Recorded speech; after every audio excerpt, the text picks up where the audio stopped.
Olá, amados do meu Deus, que alegria é estar em contato de novo com vocês através deste nosso programa. Você sabe que o nosso objetivo nesse programa é anunciar o Evangelho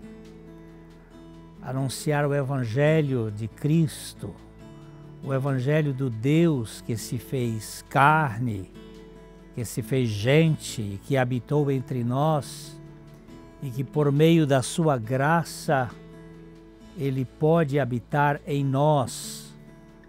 Isto é algo muito precioso. Os links estão aí na tela da sua TV, youtube.com/piblondrina1 e facebook.com/programa Café e Fé, tudo junto. Você pode ser um aliado nosso, nós contamos com a sua participação, com a sua colaboração para que esse programa ele seja mantido diante dos custos que temos. Nós contamos com as orações para que Ele nos dê o suporte espiritual e você pode divulgar para que o maior número de pessoas alcance a verdade do Evangelho de Cristo Jesus. Nós vamos às indicações de leitura desta semana e já que a gente volta.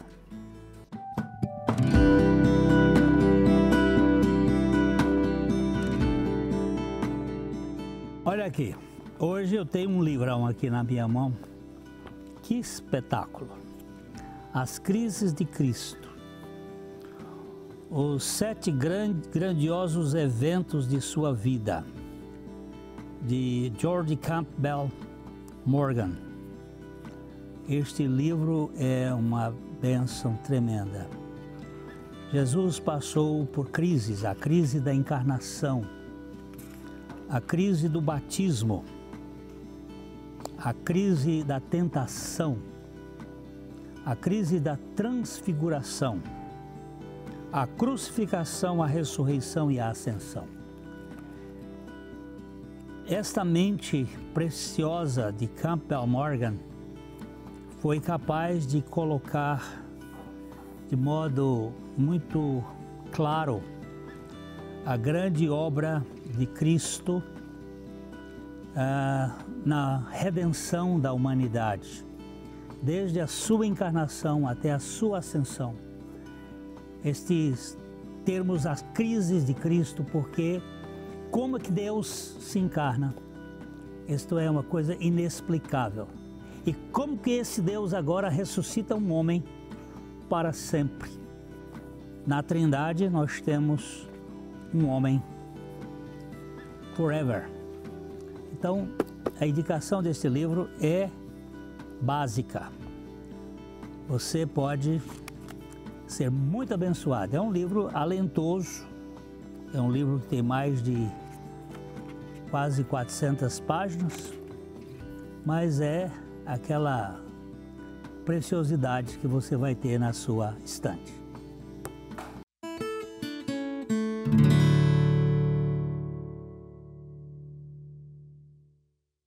Na Ótica Higienópolis você terá um atendimento diferenciado com as melhores opções de lentes e armações para a sua qualidade de vida, sem abrir mão da estética e moda.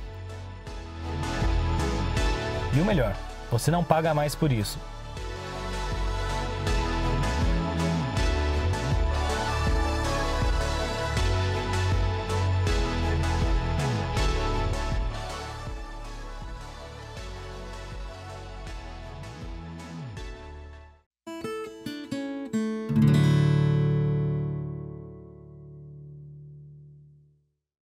Hoje nós vamos conversar um pouco aqui sobre este tema. Precisamos de crucificados.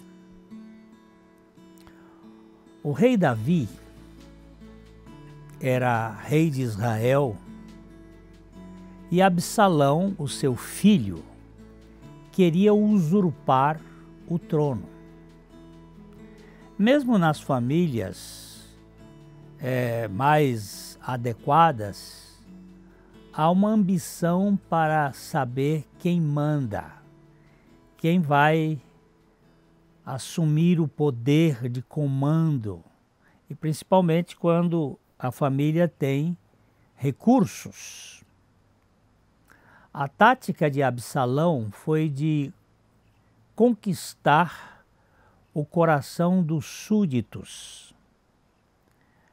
Ele se postava à porta da cidade de Jerusalém e dava uma atenção especial aos que chegavam para consultar o rei, e assim ele furtava o coração do povo para ele.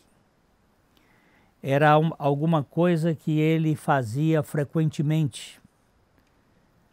Ele tentava roubar o coração das pessoas. Suas mesuras e cuidados tinham como objetivo cativar os mais carentes e formar o grupo dos dissidentes, gerando um complô para destruir e destituir o seu pai do trono. Ele sabia que, bajulando, elogiando, ele poderia formar um exército de gente que vive das massagens nos seus egos. Como nós todos somos carentes, aqueles que sabem massagear bem, eles conseguem furtar ou roubar os corações das pessoas. Absalão queria usurpar o trono do seu pai e não mediu esforços para isto.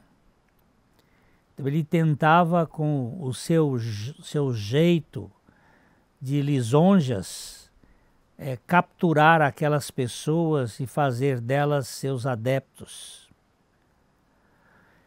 Agora, esse é um modelo muito utilizado na política e também na igreja. Agora, na igreja, Jesus é o Senhor da igreja, mas há muitos que querem tirá-lo do altar, querem tirá-lo do trono e se projetar. Esta tática não é tão agressiva como foi a de Absalão, embora seja fatal. No seio da igreja encontra-se o joio, que está disfarçado de trigo, agindo com muita sutileza para conquistar o coração do povo para ele. Aquela tendência de buscar o apoio político do povo e depois conduzi-lo para a fortaleza de Anu, o deus das sombras, o joio encantador, e fará todo o possível para ocupar o lugar de distinção na igreja. Em Gênesis, no capítulo 10, no versículo 10, nós lemos isto aqui: o princípio do seu reino foi Babel, Erech, Acade e Calné, na terra de Siná. Parece uma espécie de código, uma espécie de código que está aqui. São nomes de cidades. Está se referindo ao reino de Nimrod. Nimrod significa rebelde, um descendente de Cão, filho de Noé, que tinha como ambição o poder da governabilidade do mundo.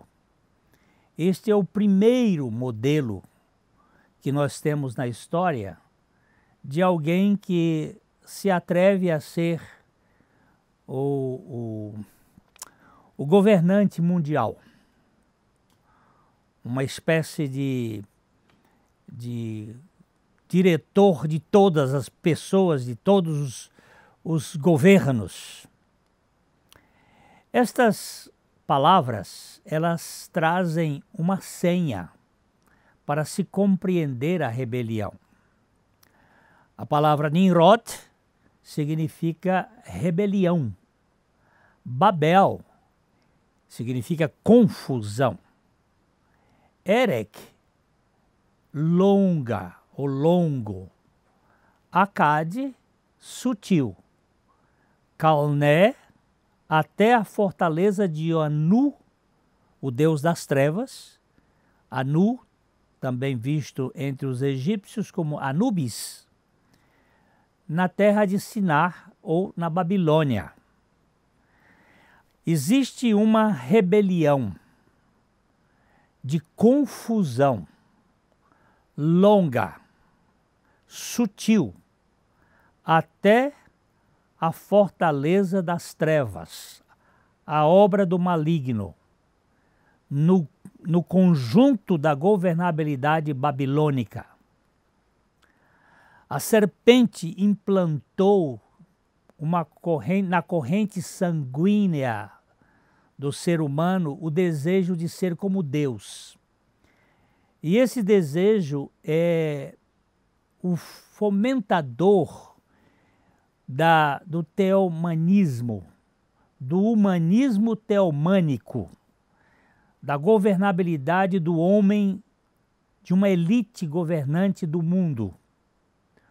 Os humanistas espertos têm uma estratégia muito ardilosa de envolver os incautos e desenvolver seus projetos de poder e de governança mundial. E cai também dentro da igreja. O joio é exatamente esse tipo teomaníaco disfarçado de cristão. Ele é um ser que ambiciona ser reconhecido. O joio é uma planta que parece com o trigo, mas ela tem 3 características que são bem diferentes. A primeira delas é que ela se arraiga na terra. As suas raízes são profundas na terra. A segunda delas é que ela cresce de maneira empinada. Ela é, assim, altiva, é uma planta altiva. E a terceira é que ela não tem grão no cacho, é vazio, é oco, é xoxo. O joio parece com o trigo, mas ele está preso na terra. As suas raízes estão na terra, garrados. Quando você junta um molho de trigo e um de joio junto, é difícil arrancar. O joio se arranca, o trigo se arranca, mas o joio fica. Ele fica agarrado. Pois ele é muito soberbo e é vazio. Ele se veste de cristianismo, fala uma linguagem parecida com a mensagem cristã, mas a sua ênfase é sempre motivada e motivando as pessoas para viver a fé cristã pela carne, viver de maneira pelo esforço. O cristianismo verdadeiro não sustenta a possibilidade de alguém viver a vida cristã. Não somos capazes de viver o cristianismo verdadeiro. Não existe essa possibilidade. Nós temos que passar por uma experiência realmente totalmente diferente. Ninguém neste mundo consegue viver como Jesus Cristo viveu. Portanto, não existe nenhuma possibilidade do ser humano tornar-se réplica da vida de Cristo, de fato. Nós vamos dar uma paradinha e logo, logo a gente volta.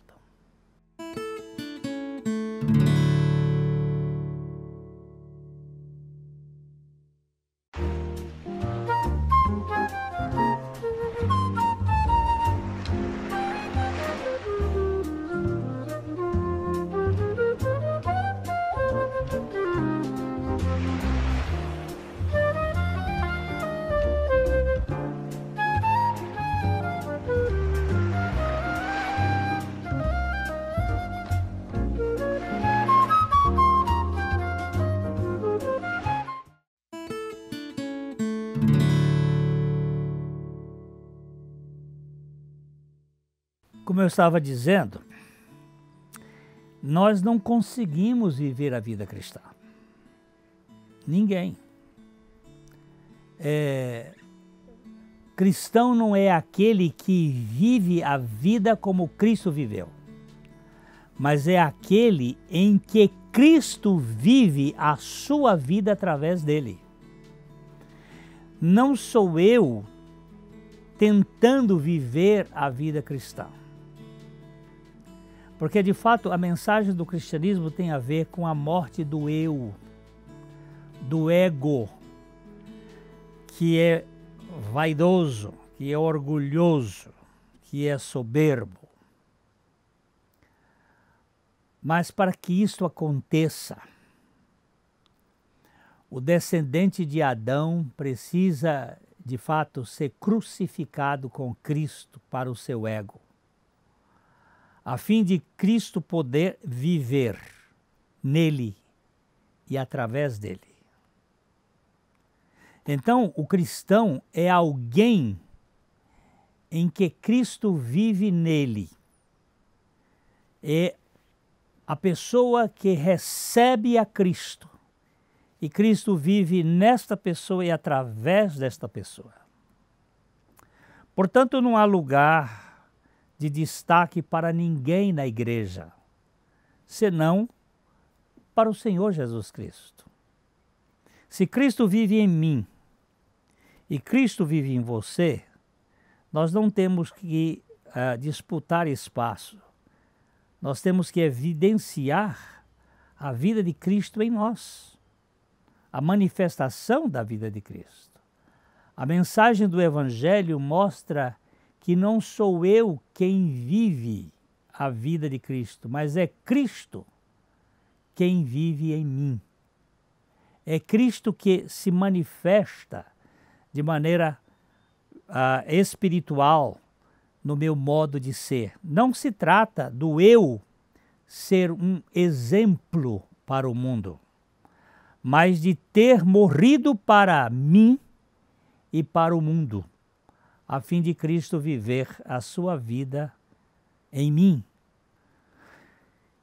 Isso parece muito difícil, mas na verdade não é difícil, é impossível para nós fazermos. Isso tem que ser algo que é revelado e que tem que ser manifesto pelo Espírito Santo em nosso modo de existir. O mundo não exerce qualquer fascínio para os que morreram com Cristo.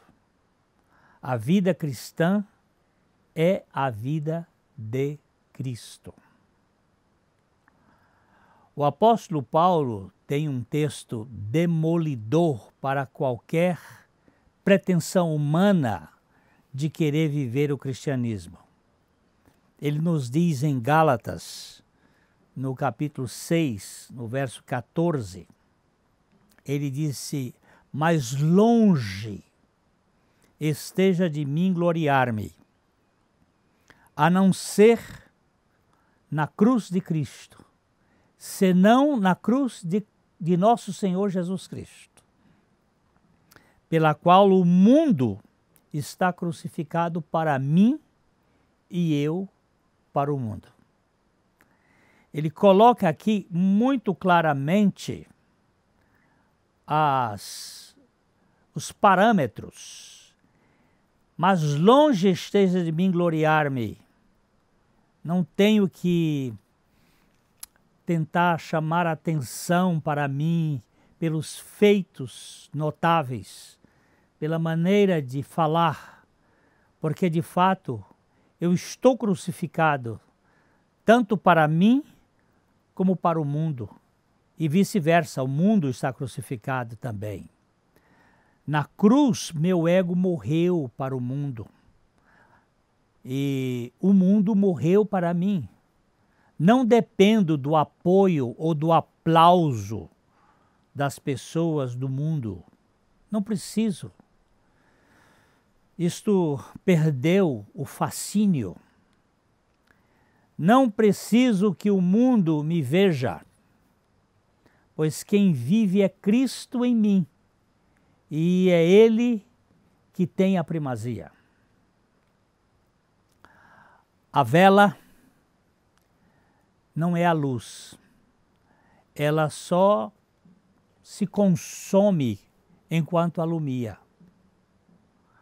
A vela, ela deixa-se gastar para que a luz brilhe. A luz é Cristo. O grande perigo na igreja é o joio mascarado de trigo, querendo ser o detentor da admiração, da adoração, do reconhecimento.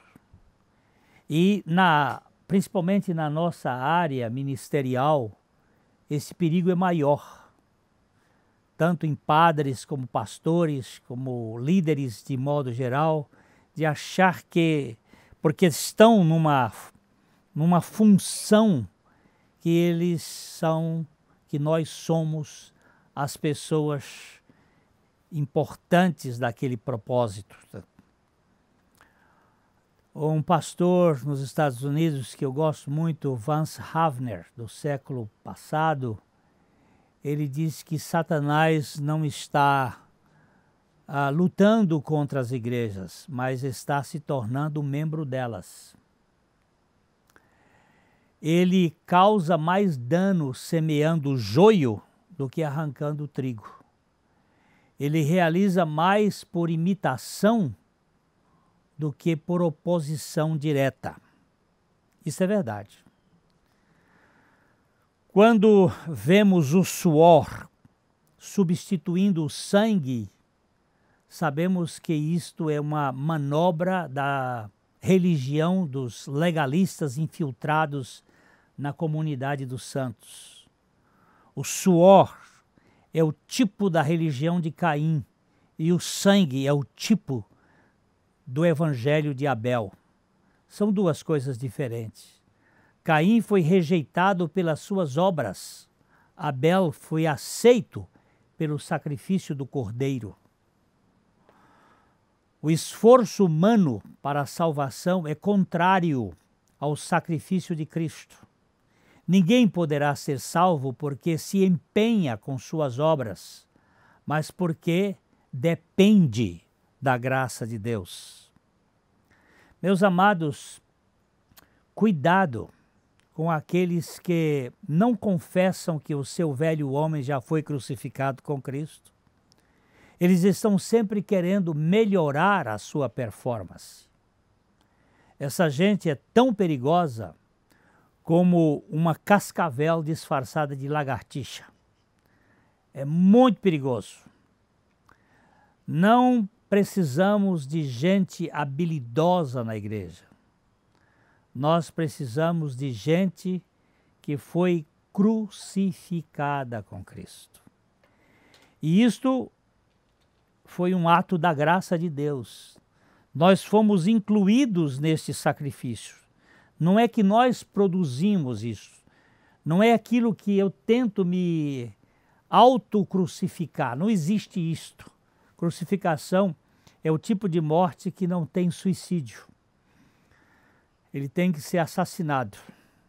E nós tivemos a nossa morte garantida juntamente com Cristo.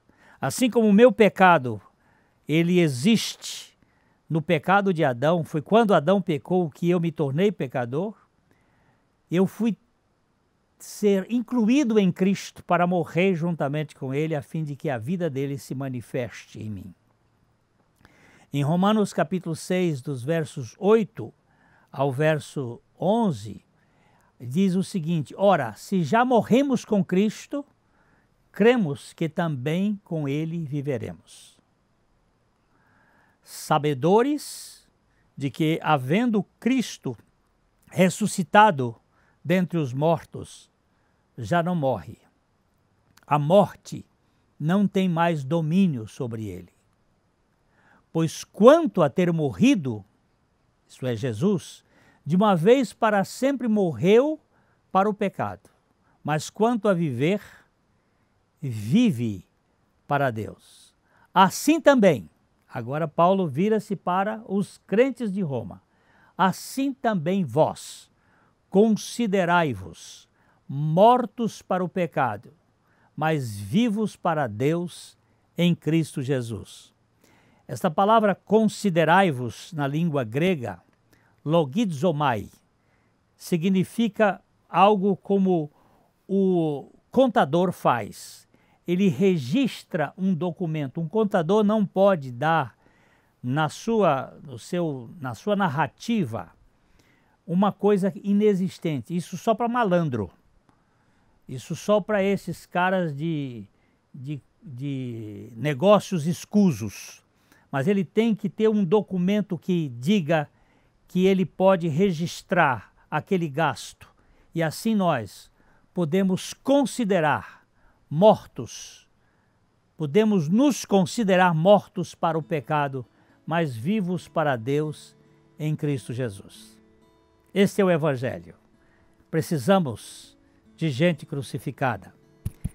Olhe para a palavra de Deus e perceba se você já teve ou tem esta revelação de que em Cristo Jesus você também morreu para o pecado e que Cristo vem viver em você. Eu digo isto de coração para coração. Até o nosso próximo programa, se assim o Senhor permitir.